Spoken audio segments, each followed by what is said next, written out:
설 명절이 다가왔지만 일한 대가를 받지 못해 애태우는 사람들이 적지 않습니다. 특히 건설 장비 업계에서 이런 일이 흔하다는데요. 관급공사나 대기업 공사도 상당 부분을 차지하고 있습니다. 조희원 기자가 취재했습니다. 지난해 하수도 정비 사업이 완료된 여수시 돌산읍의 한 공사 현장입니다. 이 공사 현장에서 크레인 운전기사로 일했던 서재인 씨.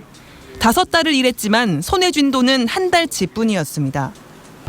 원래는 3개월 후에 주기로 한 게 금액이니까 6월, 7월, 8월 달이면 돈이 나와야 돼요. 근데 이 돈이 계속 체불이 되다가 9월 달에 9월 한 20일경인가 돈을 받았어요, 한 달. 추석 전에. 근데 그때부터 안 나온 거예요, 돈이. 받은 돈은 없는데 대납한 장비 임대료와 은행 이자만 계속해서 빠져나가 결국 서 씨의 가족은 마이너스 통장으로 연명하고 있습니다. 많이 힘들어요. 맨날 이자 내기도 버겁고 맨날 마이너스에 마이너스 통장에 그것도 대출까지 해서 쓰다 보니까 많이 힘들죠.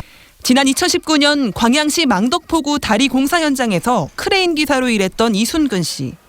이 씨는 최근 2년 전 받지 못했던 공사대금 4천만 원을 받았습니다. 급한 불은 껐지만 그동안 대출로 생활을 연명했던 탓에 이자 부담까지 지게 된 걸 생각하면 울화가침입니다. 광양시에서 발주를 하기 때문에 우리야 돈 뜰 일 없다 생각하고 들어가는 거죠. 근데 이렇게 될 줄에 저도 생각도 못했죠. 열심히 일을 했는데도 오히려 일을 하기 전보다 더 가난해진 건설장비 운전기사들. 이유를 들여다봤더니 다단계 계약 구조 중간에 있는 시행사나 시공사에서 자금이 막힌 탓이었습니다.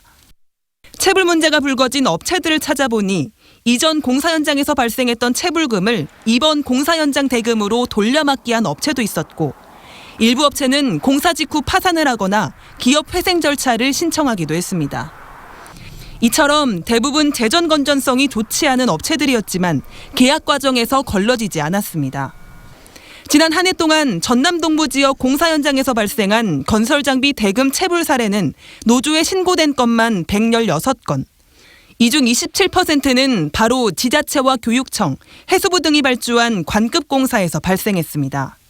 GS 칼텍스나 포스코, 한화 등 대기업 공사 현장에서도 수천만 원이 넘는 체불 사례가 수십 건 발생했습니다.